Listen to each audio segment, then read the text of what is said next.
Hi viewers, ಕರುನಾಡ ಕೈರುಚಿ ಕ್ರಿಯೇಷನ್ಸ್ಗೆ ಸ್ವಾಗತ. ನಾನಿವತ್ತು ಗರಿ ಗರಿ ಆಗಿರುವಂತಹ ಉದ್ದಿನ ವಡೆ ರೆಸಿಪಿನ ಶೇರ್ ಮಾಡ್ಕೊಳ್ತಾ ಇದ್ದೀನಿ. ಬೆಳಗಿನ ತಿಂಡಿಗೆ, ಸಂಜೆಯ ಟೀ ಟೈಮ್ಗೆ ನಾವು ಈ ಉದ್ದಿನ ವಡೆಗಳನ್ನ ಮಾಡ್ಕೋಬಹುದು.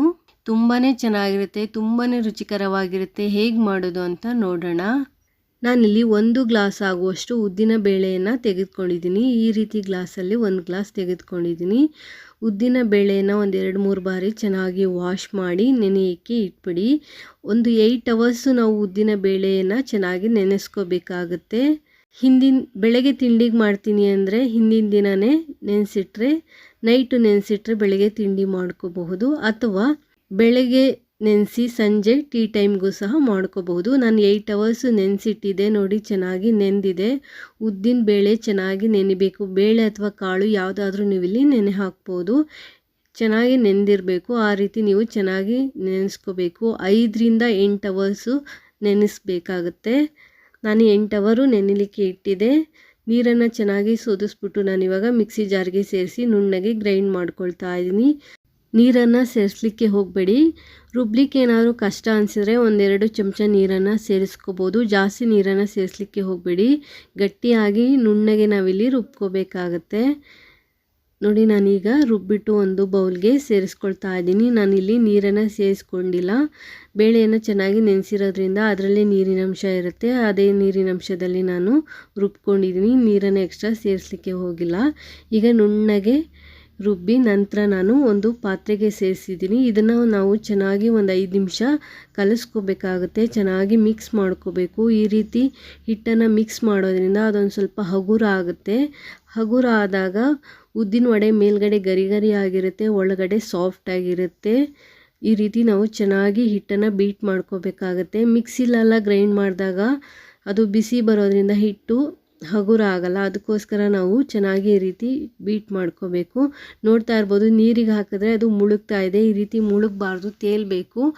ಆ ರೀತಿ ಆಗೋವರೆಗೂ ನಾವು ಈ ರೀತಿ ಕೈಯಲ್ಲಿ ಮಿಕ್ಸ್ ಮಾಡ್ತಾನೆ ಇರಬೇಕಾಗತ್ತೆ. ನೋಡಿ, ಈ ರೀತಿ ನಾನು ಮಿಕ್ಸ್ ಮಾಡ್ತಾ ಇದ್ದೀನಲ್ಲ, ಮಿಕ್ಸ್ ಮಾಡ್ತಾ ಮಾಡ್ತಾ ನಮಗೆ ಅನುಭವ ಆಗುತ್ತೆ ಅದೊಂಥರ ಸಾಫ್ಟ್ ಆಗ್ತಾ ಇದೆ ಅಂತ. ಆ ರೀತಿ ನಾವು ಮಾಡ್ಕೋಬೇಕಾಗತ್ತೆ. ನೋಡಿ, ಇನ್ನೊಂದು ಸ್ವಲ್ಪ ಆಗಬೇಕು, ಇನ್ನೊಂದು ಸ್ವಲ್ಪ ಆಗಬೇಕು.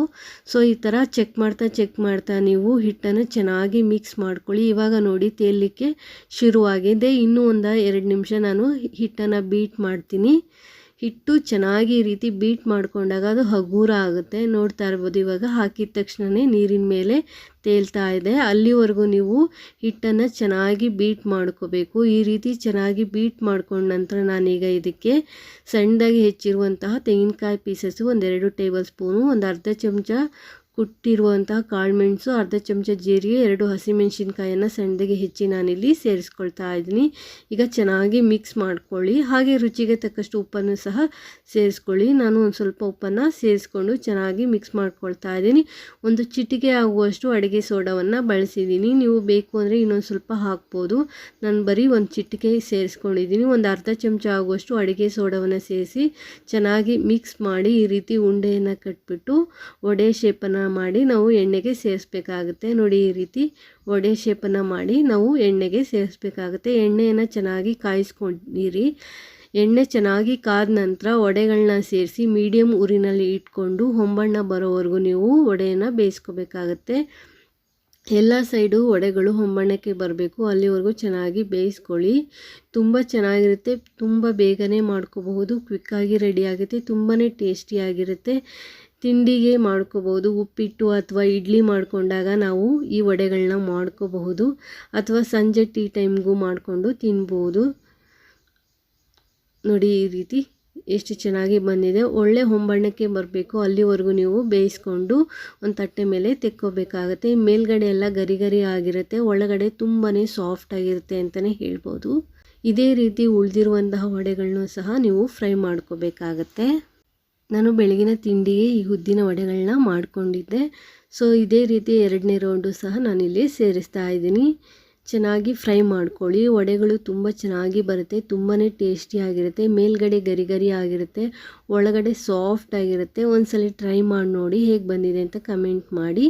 ನಾನು ಇವಾಗ ಚಟ್ನಿಯನ್ನು ಮಾಡಲಿಕ್ಕೆ ಅರ್ಧ ಹೋಳು ತೆಂಗಿನಕಾಯಿ, ಒಂದು ಇಡೀ ಪುದೀನ ಸೊಪ್ಪು, ಸ್ವಲ್ಪ ಕೊತ್ತಂಬರಿ, ಅರ್ಧ ಚಮಚ ಜೀರಿಗೆ, ಒಂದು 5-6 ಹಸಿಮೆಣಸಿನ್ಕಾಯಿ, 5 ಇಳುಕು ಬೆಳ್ಳುಳ್ಳಿಯನ್ನು ಎಣ್ಣೆಯಲ್ಲಿ ಚೆನ್ನಾಗಿ ಫ್ರೈ ಮಾಡಿ ಸೇರಿಸಿದ್ದೀನಿ. ಸ್ವಲ್ಪ ಹುಣಸೆಹಣ್ಣು, ರುಚಿಗೆ ತಕ್ಕಷ್ಟು ಉಪ್ಪನ್ನು ಸೇರಿಸ್ಬಿಟ್ಟು ಚಟ್ನಿಯನ್ನು ರುಬ್ಕೊಳ್ಳಿ. ನಾನು ಚಟ್ನಿಗೆ ಒಗ್ಗರಣೆಯನ್ನು ಮಾಡ್ಕೊಂಡಿಲ್ಲ. ಈಗ ರುಚಿಕರವಾಗಿರುವ ಚಟ್ನಿ ಮತ್ತು ಉದ್ದಿನ ವಡೆ ರೆಡಿಯಾಗಿದೆ.